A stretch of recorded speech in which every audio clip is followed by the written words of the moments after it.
ইতালিতে যাওয়া অপেক্ষমান সকলের অবগতির জন্য জানানো যাচ্ছে যে সরকারি নির্দেশনায় ভিসা স্পন্সরের মালিকগণ তাদের নিজেদের লেবার, লাইসেন্স নং, টেক্সট ফাইল এবং পূর্ণ প্রোফাইল পরবর্তীতে সংযোগ ও সংযুক্ত আইন অনুযায়ী আপডেট করার জন্য কার্যক্রম সম্পূর্ণ হলে প্রত্যেকের নামে আইডি কোড খোলা হবে।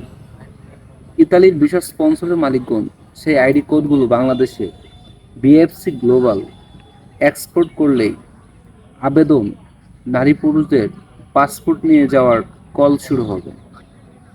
ওরা যাই ভাবুক, আপনি একটু বুঝিয়ে রাখেন, কাজ হবে 100%, শুধু সময়টা একটু বেশি ব্যয় হচ্ছে। উকিল আমাকে বলেছে শ্রমিক ইতালিতে পৌঁছে কাজ জয়েন করা পর্যন্ত ফাইনালি 1.5 মাসের মধ্যে সকল কার্যক্রম সম্পূর্ণ হবে। ধৈর্য ধরুন, ইনশাল্লাহ সবকিছু সঠিকভাবে হবে।